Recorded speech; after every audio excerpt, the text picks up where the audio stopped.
First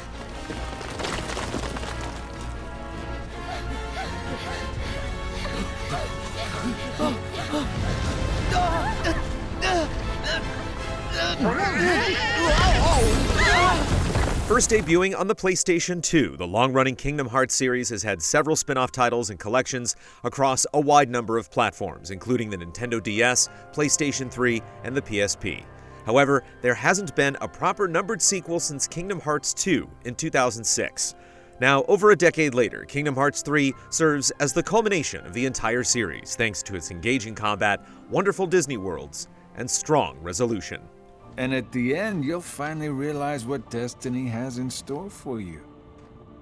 In fact, your reward might be right around the corner. The story picks up after the events of Dream Drop Distance, when Riku, Mickey, and Lee rescue Sora after he is captured by Xehanort, which results in him losing his powers. Sora, Donald, and Goofy set off to several different worlds in an attempt to regain the power Sora has lost, as well as to perfect the power of waking in order to finally defeat Xehanort in the ultimate battle between dark and light. You can count on us to take care of Sora. I would have it no other way. I put Sora in your hands. Plot points and characters from the previous games are heavily featured throughout Kingdom Hearts 3. The story is extremely rewarding for those who have played every entry in the franchise. However, newcomers or anyone that has only played a few of the past games will have a hard time understanding what's going on. The memory archive available on the title screen attempts to bring players up to speed on the plot, but while it's a nice addition, a lot of details are left out.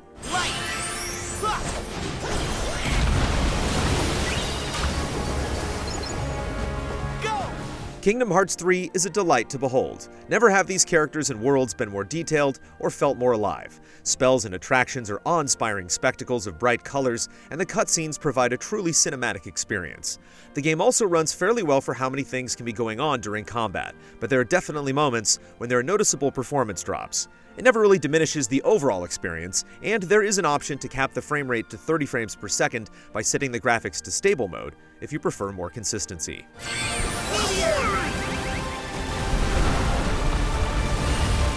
The combat features the same fast reaction-based encounters found in the previous entries. Most of the systems from past games return, such as Shotlock and Links, but there are also some new, exciting features that completely change the combat.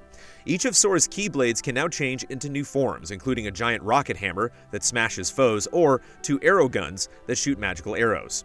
You can also summon and ride several Disney attractions like teacups or a pirate ship to aid you in battle. Some of these transformation cinematics are a bit long, but the attraction, Link, and Keyblade cinematics can all be turned off in the config menu. Alternatively, you can cancel the attractions mid-sequence if you don't feel like finishing their entire cycle. Another new addition comes in the form of team-up attacks between party members. For instance, Sora can launch into the air and throw Goofy into a group of enemies, or the gang can be swung around in Rapunzel's hair. Here goes.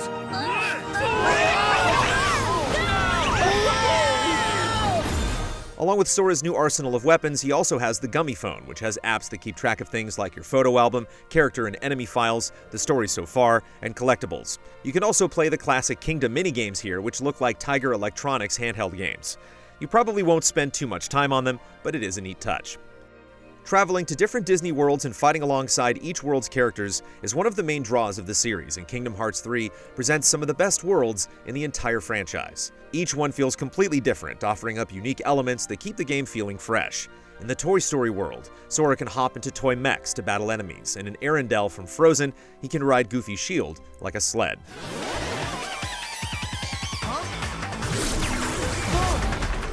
The scope of each world is massive compared to the previous games. Areas are huge and rarely have zones that you need to load into. This is particularly impressive in the later worlds, although we'll refrain from showing too much. There are some rewards for exploring as well. Along with the usual treasure chests to collect, there are Mickey-shaped emblems to find and take pictures of. Food ingredients can also be collected and used at the bistro to interactively cook dishes that can give a variety of buffs, such as temporary boosts to health, magic, or XP gain. The Gummy Ship once again makes a return, but unlike the previous versions that strictly played like an on-rail shooter, players are now mostly free to fly around huge zones, collecting treasures and parts used to customize the ship. There's still enemies to battle, but once you engage with one on the map, it loads into an on-rails encounter. It's the best implementation of the Gummy Ship yet, but if you haven't enjoyed it in past titles, it can still feel like an annoyance that you'll want to rush through. Incoming! Though Kingdom Hearts 3 does nearly everything better than its predecessors, it does drop the ball in a few areas. The 100-acre woods, for example, almost feel like an unfinished zone, consisting of basically one minigame that has to be completed 3 times in a row to progress.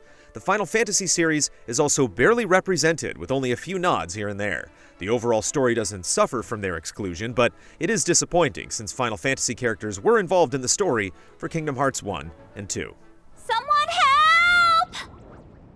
Where did all these monsters come from? Nevertheless, Kingdom Hearts 3 brings the entire series to a climax and serves as a satisfying conclusion to the Darkseeker saga. New additions to combat like attractions and Keyblade transformations are wonderful spectacles, and the worlds you venture to are some of the best ever in the franchise. Though some of its story may be lost on those who haven't kept up, it rewards those who have stuck with it over the years. It may have been a long time coming, but Kingdom Hearts 3 delivers on its promises, and it's easily the best game in the series.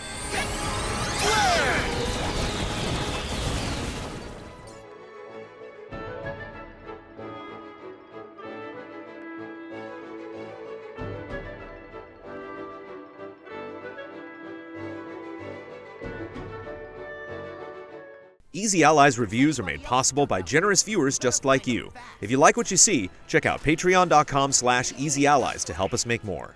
For just $1 a month, you can gain access to weekly updates, spoiler discussions, and exclusive shows. Yeah!